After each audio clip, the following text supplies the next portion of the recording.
Baik, Assalamualaikum warahmatullahi wabarakatuh. Eh, Lanjutkan tugas mata kuliah web semantik sebelumnya. Pada video kali ini saya akan menjelaskan tentang modeling films.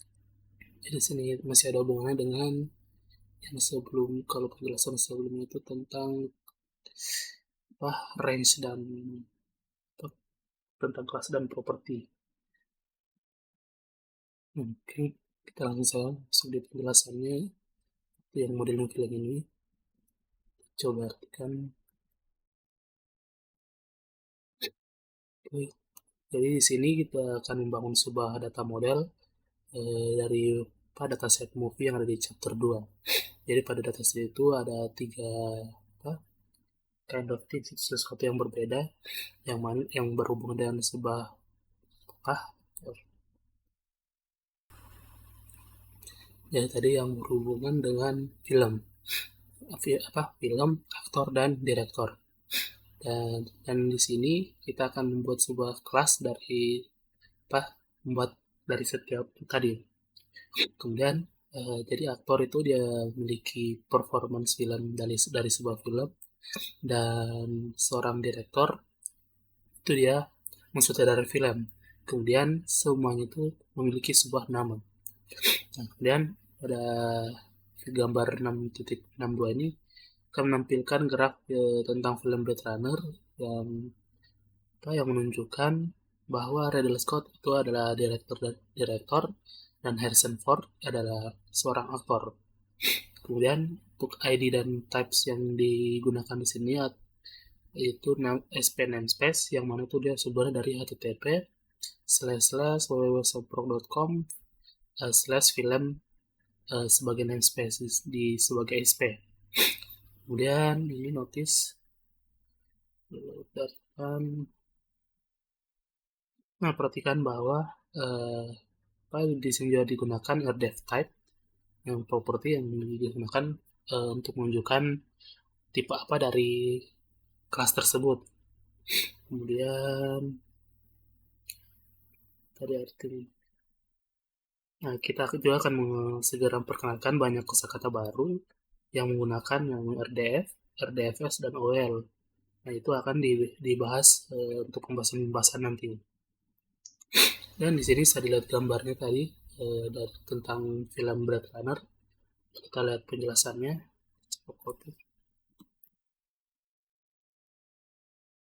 Jadi seperti yang saya lihat dari gambar 62 ini, kelas film itu menggunakan properti SP starring ini untuk sebagai step aktornya, dan SP directed by. Dan ketiganya itu memiliki namanya name. Di sini Blade Runner memiliki name Blade Runner, yang directed by itu Ridley Scott, name-nya Ridley Scott. Itu juga yang Harrison Ford. Kemudian tadi sekarang kita akan membuat skema yang menjelaskan tentang kelas dan properties. Jadi kita mulai dengan mendefinisikan sebuah simple hierarki kelas, yang mana itu digunakan akan menggunakan ulang nama properti cross multiple classes ini tuh untuk menggunakan kembali properti nama di beberapa kelas.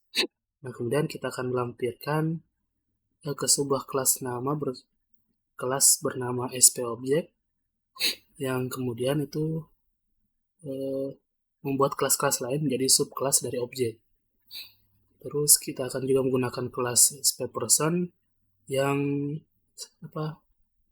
yang menjadi superkelas dari SP aktor dan SP direktor.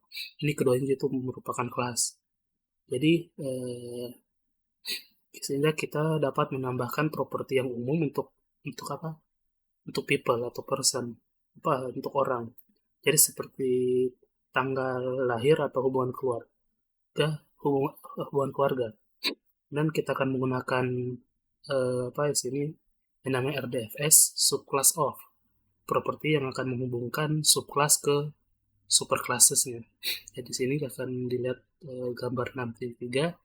Sini dibentuk kelas-kelasnya tadi, yang paling atas itu ada objek, kemudian subkelasnya itu ada person dan film, terus person lagi ada subkelasnya itu aktor dan direktor. Kita lihat langsung penjelasannya. Oke. Di sini selain sub hierarki kelas, ya kita juga perlu mendeklarasikan range dari domain dan domain dari properti yang kita gunakan. Nah, nanti ada istilah namanya range dan domain. Terus di sini seperti kita lihat bisa lihat sebelumnya, range adalah source type atau tipe sumber dari sebuah properti, sedangkan domain itu destination type atau tipe tujuan dari properti. Itu perbedaannya. Kalau range itu sumber, sedangkan domain itu tujuan. Dan pada gambar 64 kita bisa lihat bahwa dia menunjukkan triple yang mendefinisikan properti dan properties dan tipe untuk film untuk film kita, misalnya film yang di dataset sebelumnya. Kemudian sini kita bisa lihat bahwa di sini deklarasi sebuah SP objek, kemudian SP film dan SP director, dia itu adalah tipe OWL class. Sedangkan SP starring bisa lihat di sini. SP starring dan SP directed by itu dia adalah tipe object properties. Dan kemudian yang SP name di sini, SP name itu adalah data type property. Nah, di sini dijelaskan bahwa kenapa name itu data type property, karena dia itu istilahnya net literal. Kalau kita lihat artinya di sini, ini tadi ini karena SPNM itu dia menunjuk pada nilai literal, dan properti lainnya dia itu menunjuk ke sebuah resource atau sumber daya. Nah, selain itu domain dan range itu dia domain dan range itu untuk properti-properti tersebut. Dan kemudian properti starring yaitu memiliki domain film dan range-nya itu adalah aktor, sedangkan directed by itu domainnya film dan range-nya itu director. Jadi seperti tadi dijelaskan, jadi nanti properti starring ini akan memiliki domain atau domain itu tujuannya. Jadi ya, maksudnya dia membentangi sebuah film, dan range-nya itu aktor. Jadi range starring ini siapa nih sumbernya? Itu dia adalah seorang aktor. Begitu juga yang directed by, dia tuh domain atau tujuan itu film, maksudnya adalah dia tuh mensutradarai yaitu sebuah film. Sedangkan range-nya atau sumbernya dia tuh apa yang disutradari itu siapa siapa itu yang saya directed by, saya dia adalah seorang aktor direktor. Oke, graf selanjutnya.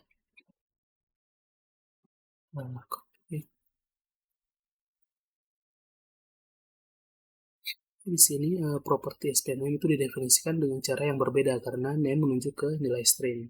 Nah, kemudian kisaran nama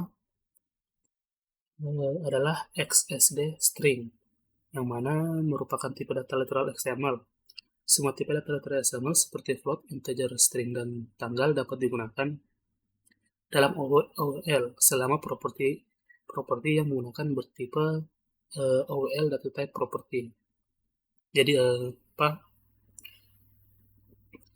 name tadi ini kita akan menggunakan properti tipe data type property supaya bisa digunakan pada OWL. Makanya kita gunakan OWL data type property. Karena kalau tidak begini maka OWL itu tidak bisa menggunakan yang namanya literal value. Yang mungkin ini kita perlu jelaskan di sini properti dan penamaan properti dan kelas pada sebuah ontologi. Kita coba artikan.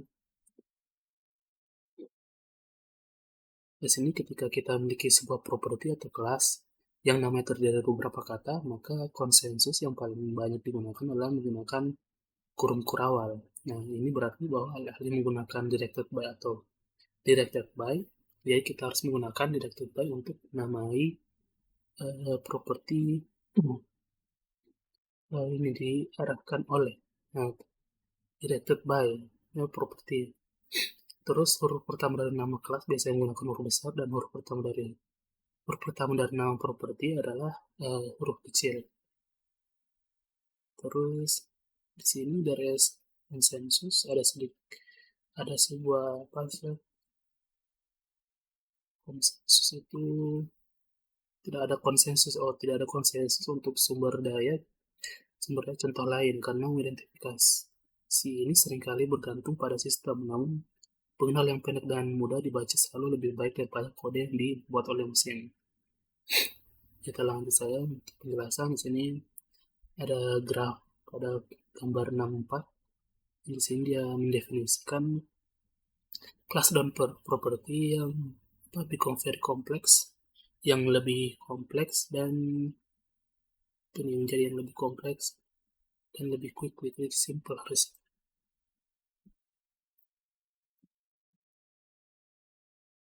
Kita ditunjukkan grafik pada gambar 64, yaitu mendefinisikan kelas dan properti yang bisa menjadi sangat kompleks dengan sangat cepat. Disinilah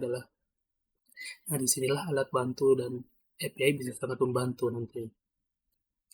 Di sini seperti tadi, dan ada start dan data type, dia itu tipenya object property, dan name itu data type property. Terus starting itu range-nya aktor, dan domainnya film. Kemudian directed by itu karena domainnya sama film, jadi satu node, jadi dia menunjukkan ke node yang sama. Kemudian dia itu range-nya adalah seorang direktor, dan semua itu adalah tipe kelas. Begitu, jadi sini ada dari name tadi, dia itu domainnya adalah sebuah objek, dan range-nya adalah sebuah string yang type-nya RDF, XML, literal. Nah, kemudian dia tadi objek itu juga merupakan tipe kelas. Ini kita masuk ke pembahasan tentang reifying relationship. Ini maksudnya itu meneguhkan kembali hubungan. Kita membuat kembali hubungannya. Di sini kita coba lihat.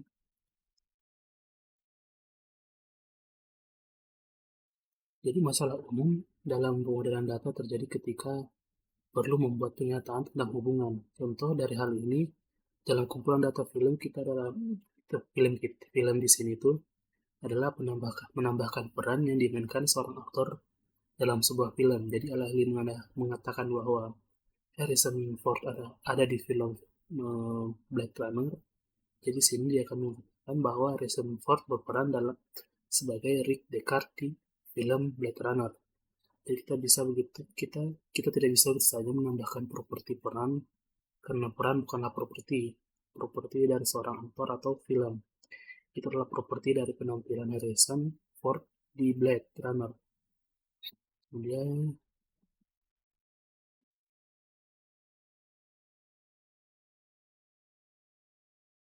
ini proses membuat pernyataan subjek predikat objek menjadi sebuah subjek disebut sebagai reifikasi dalam RDF.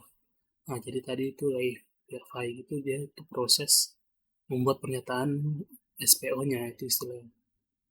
Nah, kemudian standar RDF itu memiliki kosakata untuk reifikasi triple, tapi terlalu bertele-tele dan rumit dan tidak beroperasi dengan baik dengan API RDF yang ada atau dengan OWL atau skema RDF atau RDFS. Sebagai gantinya, kita akan mengambil rute yang lebih mudah, yaitu memiliki properti SP starring yang mencegah ke kelas bernama SP performance yang memiliki properti SP aktor dan sebuah properti SP role. Dengan perubahan sederhana ini, kita sekarang dapat membuat lebih banyak pernyataan tentang kinerja aktor. Sehingga kita bisa lihat pada gambar 6.5. Dari sini ada Blade Runner, tipe yang tadi film, namanya Blade Runner. Dan starringnya tadi daripada menunjuk ke karena starring kan dia bukan properti, jadi akan menunjukkan ke sebuah node kosong. Jadi node kosong itu adalah ada lagi isinya, itu tipenya sebuah performance, atau istilahnya itu kayak siapa yang bekerja di sini sebagai starring untuk Blade Runner. Jadi sini adalah sebuah aktor dengan Harrison Ford. Dia itu tipenya seorang aktor namanya Harrison Ford. Kemudian ada juga role Rick Deckard. Itu adalah sebuah peran dia yang tipenya adalah sebuah role, dan namanya adalah Rick Deckard, supaya bisa supaya bisa ditambahkan apa tadi, star, kan sebelumnya starring itu tadi starringnya Harrison Ford. Di sini kita tambahkan bahwa Harrison Ford itu dia perankan apa, jadi sebagai Rick Deckard. Kita ada salah penjelasan di sini.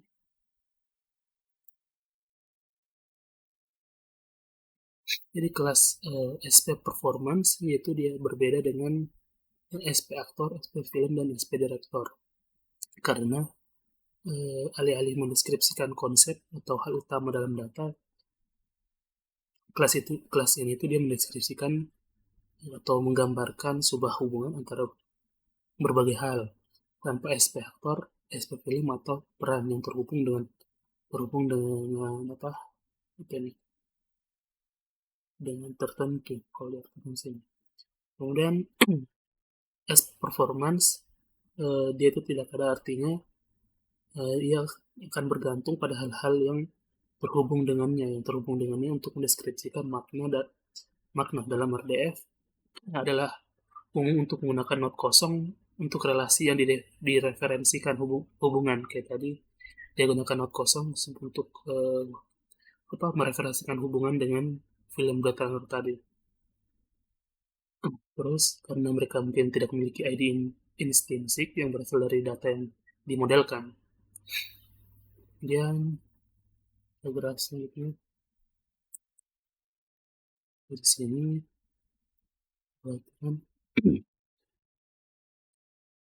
Jadi pada pola hubungan reifikasi adalah hal yang umum dalam pemodelan data semantik. Jadi itu menambahkan ekspresif dengan mengorbankan kompleksitas yang lebih besar. Jadi jika kita mungkin tidak ingin melakukan reifikasi pada semua hubungan, tapi jangan takut untuk mengikuti pola reifikasi ketika kita kita menuntutnya maksudnya apa ya? Saya kurang jelas ya terjemahannya. Nah, masuk di sini pembahasan tentang OL. Jadi dengan OL itu cukup kalau di judul sini. Jadi di sini jelaskan bahwa OL atau Web Ontology Language dia adalah bahasa bahasa develop dari RDF yang dari sumbernya itu dari W3C untuk mendefinisikan kelas dan properti. Nah, tadi digunakan untuk mendefinisikan kelas dan properti. Dan juga untuk memungkinkan penalaran yang lebih kuat dan inferensi atas hubungan. Jadi OOL dibangun sebagai perluasan dari RDFS yang lebih awal. Kemudian kosakata skema yang lebih sederhana, terus dia kosakata skema yang lebih sederhana dan didasarkan pada banyak pekerjaan sebelumnya yang mengembangkan ontologi bahasa. Dan OWL adalah standar W3C yang saat ini untuk mendefinisikan skema web semantik. Dan alat dan dukungan API untuk OWL berkembang dengan cepat. Nah, tadi penjelasan tentang OWL, terus ini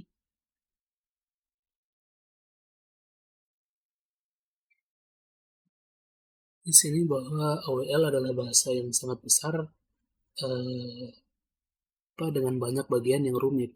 OWL sendiri terbagi menjadi 3 subbahasa dengan kompleksitas dan ekspresivitas yang meningkat yang disebut OWL Lite. Yang paling sederhana, kemudian OWL-DL dan OWL Full. Kita akan membahas OWL Lite secukupnya untuk dapat mendefinisikan tipe dan properti, karena ini adalah aplikasi OWL yang paling berguna. Dan di sini vocabulary atau apa istilahnya, kosakata lengkap. OWL menggunakan URI dalam namespace RDFS dan OWL, dan juga menggunakan definisi literal schema XML. Berikut adalah yang paling kelas-kelas yang paling sering yang paling penting digunakan dalam membuat ontologi. Jadi pertama ada yang namanya OWL thing, kurang interaktif. Ada yang namanya OWL thing, Jadi dia itu sebuah kelas yang semua kelas dari semua hal yang ada di OL. Jadi semua kelas secara implisit merupakan subkelas dari kelas ini. Dan semua instance individu atau OL secara implisit adalah instance dari OL team. Penggunaan kelas ini mirip dengan subkelas objek dalam beberapa bahasa pemrograman berorientasi objek. Properti dengan jangkauan atau domain RDFS resource dapat digunakan dengan intens manapun. Kemudian ada yang namanya OL class, jadi itu kelas dari RDF resource yang ini adalah sumber kelas dari RDF resource atau sumber dari RDF yang mana semua kelas adalah instansi dari RDFS kelas. Kemudian ada WL data type property tadi. Jadi itu adalah kelas dari semua properti yang memiliki range yang range-nya itu adalah literal. Kemudian instansinya dari RDFS data type. Kemudian ada object property, yaitu kelas dari semua properti yang memiliki rentang yang merupakan yang memiliki range dan merupakan instance dari kelas. Kemudian ada pula RDF XML literal. Jadi dia itu kelas dari literal value XML yang menjelaskan tentang specs general itu yang umumnya sebagian besar untuk menggunakan nilai literal XML dengan skema secara eksklusif karena mereka didefinisikan dengan baik dan dipahami dengan baik. Ini adalah subclass dari RDFS literal dan sebuah instance dari RDFS data type. Oke, kemudian di sini bersama dengan kelas-kelas tersebut berikut adalah sifat-sifat atau metode yang bersama metode of property. Properti yang berguna untuk membuat sebuah ontologi. Jadi sini ada RDF type, yaitu adalah tipe dari sebuah resource. Properti ini tuh dia specifies menentukan bahwa resource-nya itu adalah instance dari kelas RDF tertentu. Kemudian ada juga RDFS subclass of, jadi akan menunjukkan bahwa sebuah kelas adalah subclass dari kelas lain, dan oleh karena itu semua instance dari subclass tersebut juga merupakan instance dari superclass. Kemudian ada yang namanya RDFS domain. Kalau diartikan itu dia mendefinisikan tentang menunjukkan bahwa sebuah properti memiliki domain dari kelas yang ditentukan. Dalam praktiknya, ini berarti bahwa ketika properti yang ditentukan digunakan dalam sebuah triple, subjek dari triple tersebut akan selalu menjadi instance dari kelas yang ditentukan oleh properti RDFS domain dalam ontologi. Kemudian di sini ada pula RDFS range. Ini dia itu menunjukkan bahwa sebuah properti memiliki rentang dari kelas yang ditentukan. Dalam praktiknya, ini berarti bahwa ketika properti yang ditentukan digunakan dalam sebuah triple, objek dari triple tersebut akan selalu merupakan instance dari kelas yang ditentukan oleh properti RFS range dalam ontologi. Ini juga dapat digunakan untuk menentukan properti range yang literal. Jadi di sini ada kode yang mendefinisikan tentang film OL class tadi. Ini penerapan OL-nya untuk data film yang sebelumnya. Sini bagaimana dibentuk ke dalam bentuk OL dari data sebelumnya. Jadi kodenya akan menjadi lebih panjang. Dan di sini jadi karena menyimpan skema dalam grafik, jadi ini kita bisa menanyakan untuk mendaftarkan daftar kelas dari properti. Jadi di sini kita panggil dulu list graph subject array type OL class. Oke. Jadi di sini dia akan menyimpan, di sini dia akan simpan skemanya dalam sebuah grafik. Oke, sini dia sini. Selanjutnya, yaitu operasi umum saat bekerja dengan kelas adalah memeriksa apakah satu kelas sama dengan atau merupakan subkelas dari kelas lain. Kita melakukan ini dengan melakukan pencarian mendalam ke atas hierarki kelas. Jadi di sini itu dia apa? Kita akan cek apakah dia itu adalah subkelas dari sebuah kelas tertentu. Jadi codingannya kan seperti ini. Mungkin saya akan coba saja apakah bisa, karena datanya tuh kayaknya tidak bisa diakses. Kita coba saja.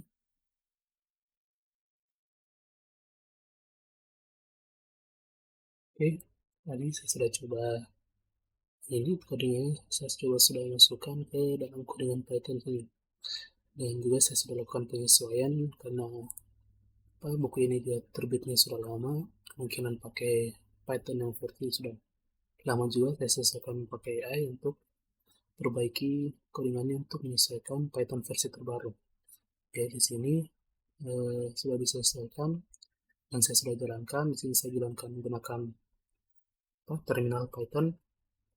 Jadi setelah ada sedikit penyesuaian, di sini kita coba yang untuk menampilkan graph subject RDF type OL class. Jadi ini kan harusnya udah tunjukkan yang ini RDF type OL class.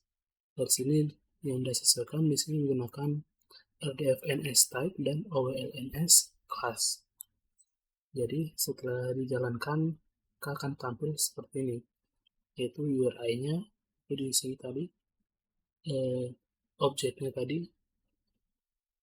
adalah sini semprot film objek, kemudian person yaitu semprot film person, begitu dan sebagainya, semprot film aktor, terus semprot film role, dan semprot film director dan performance. Dan kita coba langsung yang selanjutnya.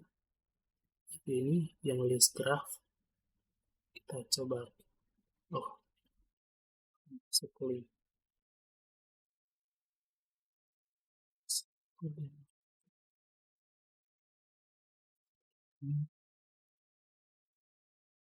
Ini kasihan juga. Kita coba selanjutnya yang ini. Ini list. Di sini klik kanan, list graph subject or data.ol object property. Dan kita sesuaikan dengan kode yang kita di sini.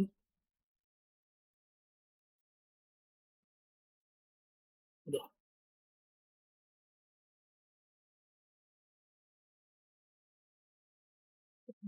Bukan itu.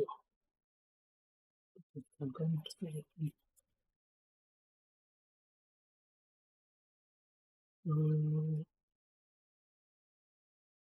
List. Aduh. List. Tadi graph subject. Itu dalamnya ada RDF type, kita sesuaikan jadi RDFNS titik type, kemudian OL object property. Dan OL object property itu kalau di sini dia kan kelas OL data type property, ini OLNS, ini kan OLNS, baru S kok saja. Ini property, kemudian kan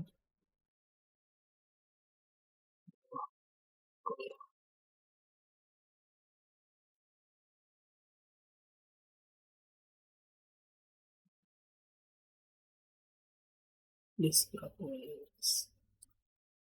Nah, itu udah ulang tadi.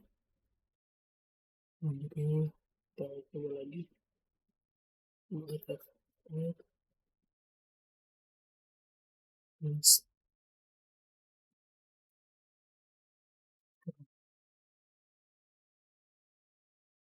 A objek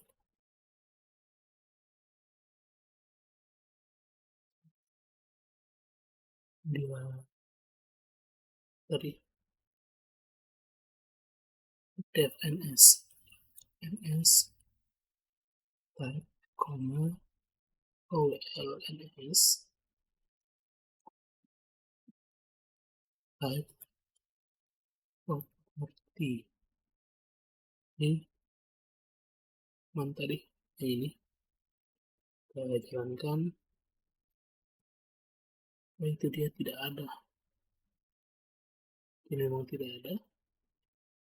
Kurang tahu karena ini dilakukan disesuaikan kodenya. Mungkin memang tidak ada. Oh, ini harusnya tampil seperti ini. Itu jadi ini ya, ini. Lalu mirip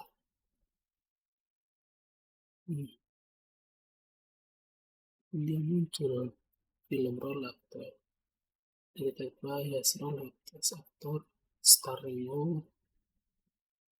Jadi di sini tidak jelaskan starring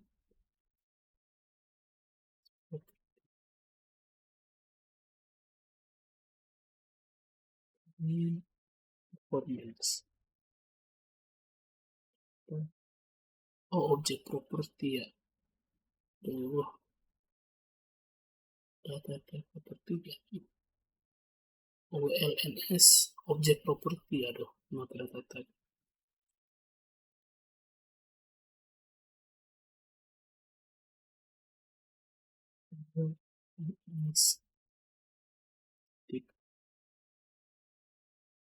Oh, kenapa ketik lagi? Objek properti. Sedangkan ini muncul starring sama tadi starring, kemudian has actor, has role, yang directed by. Oke, sudah. Kalau yang di atas tadi OLS data type property, ini data. Oh, T-nya tidak, T-nya kecil. Data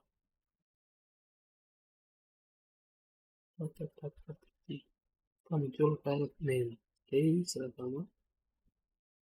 Ingat di sini ada common operation yang ketika dijalankan dan kelas dia akan cek apa kelas di equal kelas standar kelas apakah sama dengan kelas yang kita inbound. Kita coba ini harus disesuaikan dulu.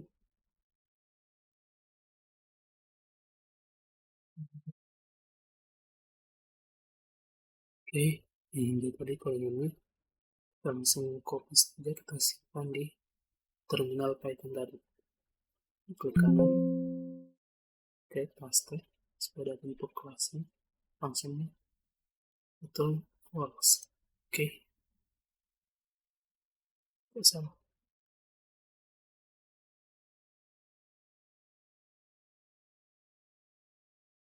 work kelas ini. Oke, kita jalankan it's so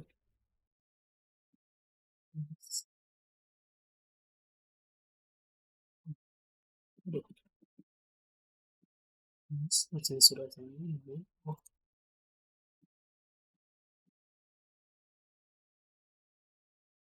di film NS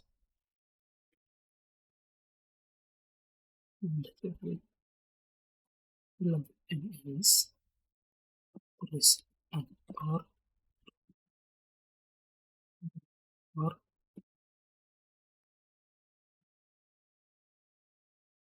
or ya aktor film NS tuh NS person kemudian tak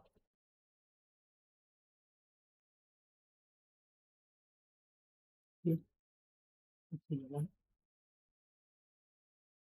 Oh, belum jalan fungsinya. Kita coba di stay online. Yuk, invalid syntax. Duh, gimana caranya? That is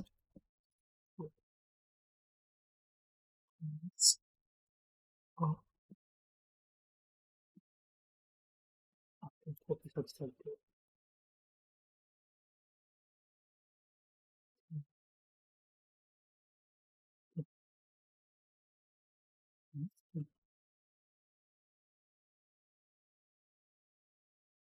Oke, dan if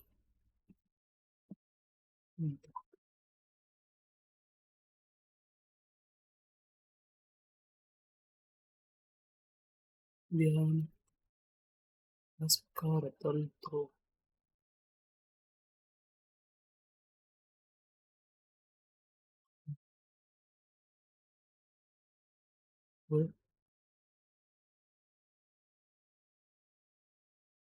Kemudian for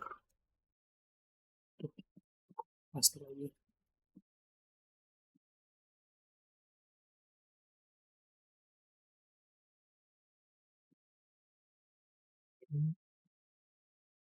For terus ini.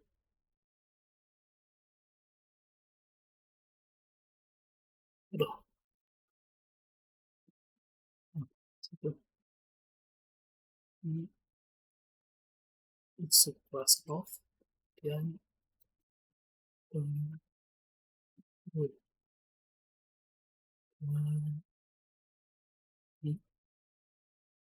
Ini return. Oh, ya sesuai bisa. Coba.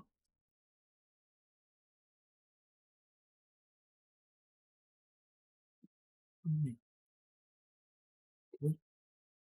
Return false. Baca saja kode ini.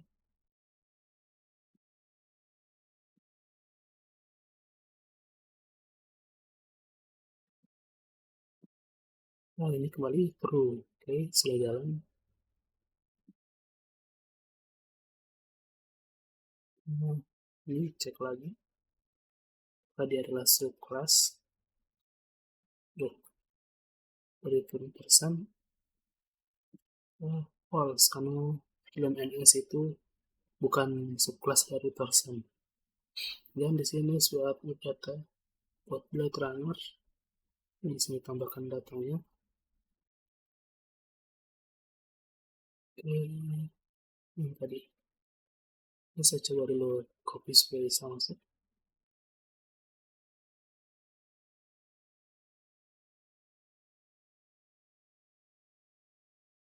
Oke, sini sudah coba masukkan yang untuk data film yang tadi, kemudian dan juga functionnya untuk ini instance. Sekarang kita coba supaya bisa menjalankan kalau in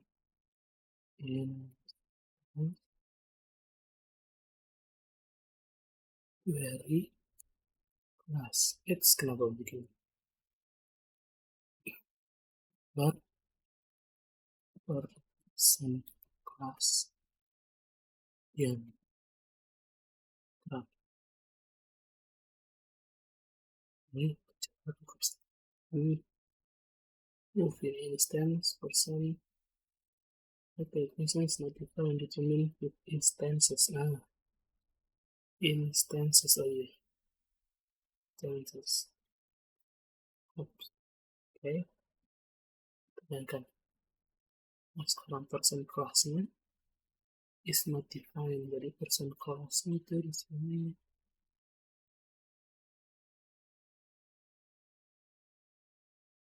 salah.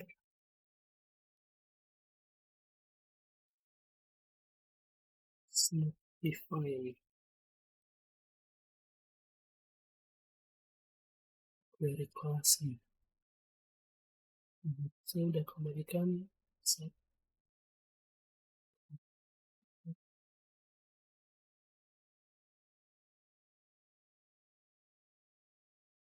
yang memiliki type class.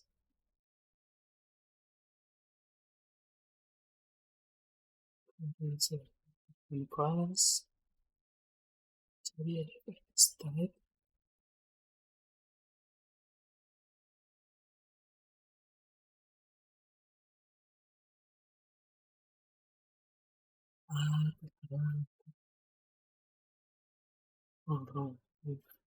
Kirim. Paling film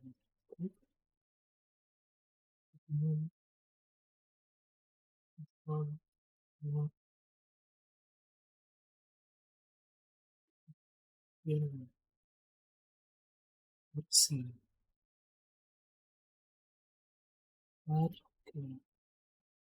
Baru cari tahu apa maksudnya. Jadi ternyata error itu agak susah untuk diperbaiki, jadi harus dimulai dari awal. Sedangkan di sini terminalnya sudah terlalu jauh kita jalankan, beda dengan yang ini harus kita jalankan satu-satu. Jadi mungkin saya tidak bisa untuk contohkan untuk yang ini file instance. Mungkin itu saja yang bisa saya jelaskan. Selanjutnya ini yang khusus menggunakan PortEG ini akan saya jelaskan di video berikutnya, walaupun harusnya masih satu materi yang sama. Oke, saja yang saya jelaskan pada video ini. Kalau tadi tentang membuat data film ini terus menerapkan tadi namanya mana tadi yang sumber-sumber itu saya baca tadi sebagian describes between the relationship primary. Saya lupa tadi pembahasan tentang apa, harga recording ada. Jadi tadi kita jelaskan tentang hubungan ini ada range dan domain dengan kelasnya. Maksudnya kelas itu tidak terlalu yang saya jelaskan, intinya pembuatan ini subkelas ya. Terus ini range dan domain kita terapkan ke kemudian menggunakan OWL. Mungkin saja yang bisa saya jelaskan, lebih dan kurang mohon dimaafkan. Sekian dari saya, terima kasih.